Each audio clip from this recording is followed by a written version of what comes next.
Bizarre Brain Comics. Hello, my comic book friends, and welcome to Bizarre Brain Comics. I'm Gary, your host, and this is where I like to take a look at some older comics, talk a little bit about the characters and creators, and examine the stories and the art.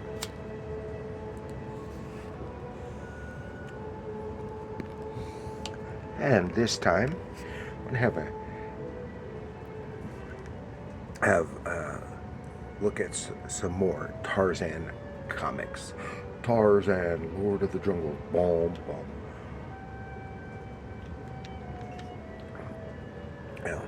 Now, as I said in the last few episodes that I did showed Tarzan stuff, I had said that there were I had got some Tarzan and some other related stuff in the last couple of years, and I hadn't got them put in my into my collection in their proper place. And this is some of them, but this is mostly, I actually think, stuff that I had wound up pulling out of my collection, intending to read, and hadn't got put back. And so I thought I'd show them too. Some of these I may have shown before, like this one. This is issue number 134, Gold Key. These are mostly Gold Key. It's Gold Key and more. This is 134, Gold Key from 1964. Tarzan battles Tor-Jar Guru, the terror of the jungle. And you can see here, it's like some kind of bear, right? Well, here, this is drawn by Gillard Dubois. No, he wrote it. It's drawn by Jesse Marsh. And here on the inside front cover is Tarzan's The Jungle Smith. Just talking about when he needs to get new spear points or arrow points made, he goes to this, and it's all about this blacksmith, native blacksmith. But this page, the only reason I'm showing this is because this page is drawn by Russ Manning. And this is before he did Tarzan regular. He did some little fill-in stuff like this. Did a few other things over the years concerning Tarzan, like some of the backup stories, like even did some Jane stories and other things. And when the few times that he did Tarzan, like in the 50s, a couple things in the 50s, he tried to make it look like ooh, it's completely fallen out of the cover.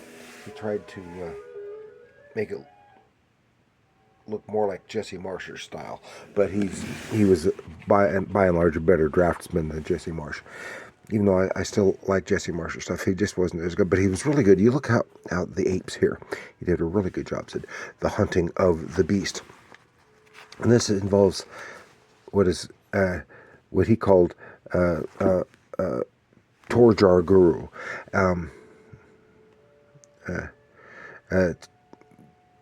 Basically means like terrible beast in the ape language, and this is but that creature is the Nandi bear. Now the Nandi bear is a cryptid. It is a creature rumored to exist. It is it's a little like Bigfoot here, except it's from Eastern Africa, primarily Kenya, and from there it got the name Nandi bear from the native tribe, the Nandi in that area. Let's skip to it's got here's a boy story. It's Tarzan, but it's primarily featuring boy. But the Nandi bear, it's a cryptid. It doesn't really exist. It's legendary, and it is thought that it is like a combination of misidentification under certain circumstances of something like I've forgotten the species of hyena. It's a very large species of hyena, or a baboon, or sometimes this the description gets mushed together, and I'm talking too much about the Nandy Bear because I looked it up. Then it has the backup story here of the Brothers of the Spear by Russ Manning. Yes, and this is when they still were publishing the cover painting on the back cover for a pinup page. And we skip a few years, and I think I have shown these. And this is 162, is from 1966 or 67, 67 I think. 66. This one is, yeah, this was in, as you can plainly see, because it has a photo cover. This is in conjunction with the Tarzan TV series starring Ron Ely, which ran for 2 years, I think 66, 67, or actually basically 66 to 68, but I think it was two seasons. And it has photo cover inside here, photos on the inside. Really good. We just lost Ron Ely just last year, and he was in his 80s, late 80s. And this is drawn by Doug Wildey, but it's a little different than most of the other Tarzan the few other Tarzan stories that Doug Wildey drew, because he is portraying the Ron Ely version. And this was it, because here it has Jai and Cheetah. And, see, and normally in those comics, in Tarzan comics, they didn't have Cheetah. And I had other stuff, and then the backup story of the Leopard Girl. I don't know who drew that, and so that's that one. Then this is 165 from 1967. Two lives hinge on Tarzan's split-second timing and strength in the thundering doom, and another TV adventure, and more photos on the inside cover. So good shots of Ron Ely. And I tell you, when I was a kid and we used to watch the reruns, both my mother and my sister were very impressed with Ron Ely. Actually, it was that TV show that introduced me to Tarzan and made me a Tarzan fan before I ever saw any movies. But this one, instead of Doug Wildey, this one is drawn by Dan Spiegel, who later was the regular artist for some time on Korak, Son of Tarzan, which we'll talk about another time. Still has Cheetah, and here, even though it's got Cheetah and stuff, and Jai, it still has Tarzan speaking the ape language, which is good. Then they go to this one, which was 173, I think it was. Is that right? 173. Yes, 173 from 67. They've no longer doing any of those TV adventures. This is another adaptation. This is the second part of Tarzan and the Golden Lion, and it features a fake Tarzan, a look-alike, basically trying to take his place, and pretending to be Tarzan to fool people, and which was a trope. I think they had 3 Tarzan lookalikes in the books, if I remember correctly. I'd have to go back and look, but I think it was 3. And Tarzan and the Golden Lion, Tarzan and the Madman, and Tarzan and the Lion Man. But that one had a twist, and we'll get to that one. And but this one is drawn by Russ Manning, based on Tarzan and the Golden Lion. Had in a valley beyond the city of Opar, had a community of intelligent speaking apes, etc. And some really nice stuff. Then we jump to 1970, I think it is. This is 196. Is that what it is? Yes, 196. And this is the adaptation of Tarzan and the Tarzan twins. Most of with a few exceptions of the first ones, and then later most of the Gold Key book Tarzan book novel adaptations were 2 issues. Most of them, like this is part 2. But the Tarzan twins, it's a shorter book and stuff, and they still left stuff out, I guess.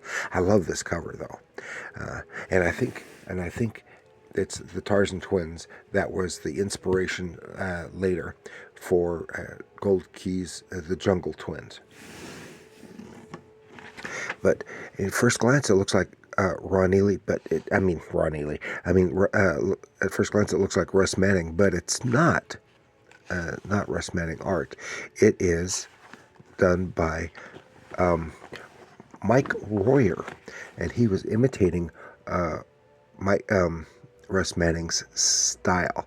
He only did very few Tarzan stories, both pencils and inks. He was for several years was a primary inker for Russ Manning, and so he really learned his style very well and learned how to and could imitate it pretty well. And then a few years later, he was the primary inker for Jack Kirby for several years at DC, and later at Marvel, and I think still into the when he was doing some independent stuff. Of course, these are kids who were distant cousins, and they were distant relatives of John Clayton's. And they had come to visit, and they had an adventure, and then has a backup story, Brothers of the Spear, which is a reprint from earlier years Russ Manning's doings. Then the last of our Gold Key, and it is the very last Gold Key issue of Tarzan of the Apes. This is number 206 from 1972. Just a few months later, DC published their first issue of Tarzan, done, of course, by Joe Kubert, and they continued the numbering to 207. But this is the very last one from Gold Key Comics. A great cover painting, and unlike most of the other adaptations of the novels, this was noticeably rushed. This is Tarzan and the Lion Man, and it left a lot out that was in the book, but it still made a coherent story. And here this has got this guy who looks like Tarzan, and he happens to be an actor as part of a movie playing a Tarzan-like character, and he gets like, this is one of the. But this is where we have the twist, that instead of a duplicate pretending to be Tarzan in the novel, Tarzan pretends to be the duplicate. And it has wild adventure. This is one that's science fiction-y, and has this crazy scientist, and he's manipulated the genes of some apes. They have talking apes and stuff, and have this castle built and things. There's so much left out of this story, but I still thoroughly enjoy it. And of course, this is drawn by Paul Norris. Now, when I started reading the Tarzan comics, Paul Norris was the main artist at that time. But all that time I did not know his name, because they did not do creator credits, and I didn't know his name until I read this. The only time I ever saw him sign one of these, the very last panel of the very last Tarzan book that he drew, he signed his name, Paul Norris, and that is the first time I knew his name. And then has Brothers of the Spear story done by a different artist. I don't know who this one was. Okay. Then we jump to this was what, 1977, I think it was. Is that what it was? And now I can't see it. 1978. Marvel Comics. Tarzan, Lord of the Jungle, number 19. And for most of the Marvel run, it was drawn by John Buscema. But here, it's at some point, I don't remember what issue, his brother Sal Buscema took over the penciling duties. And this is so it's written by David Kraft. When the earlier stuff was written by Roy Thomas, and done with John Buscema. Then David Kraft, who later was behind it was a magazine about comics. I can't remember the title. Heroes? I can't remember. Anyway, and this is part 5. Part 5. Blood Money. I can't make that out. Blood Money and Human Bondage, part 5. You kind of stretch these out quite a bit, and it looks a lot, of course, being Sal Buscema's pencils. It looks a lot like his brother John Buscema's. Back then, their art styles were very similar.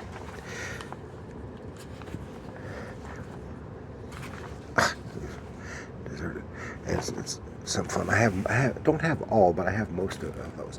Then we take a big jump to 1996. Was it? I think it was 1996. Yeah, to Dark Horse Comics. This Tarzan and John Carter, Warlords of Mars, issue 1 of 4-issue miniseries. I don't know if I got any others, or if I have the I don't think I have the reprint collection volume. And Tarzan gets transported to Mars in a similar fashion to John Carter, and initially he is mistaken for John Carter, but he gets the boss bad lady really likes him. He just grabs her and holds her over his head with one arm, but she takes him down with a blaster sound. But in this issue, our two titular characters don't meet. And then here's an ad for Tarzan versus Predator at the Earth's core. I've got that. So Tarzan versus Predator. Yep. So that is what I have to share with you this time. This bunch of fun Tarzan comics from the Silver and Bronze Age, and one that's from the Modern Age. Okay. Thank you for joining me. Please like, share, subscribe. Leave your comments down below. Please leave your comments. That helps with the algorithm. And remember, comics are art.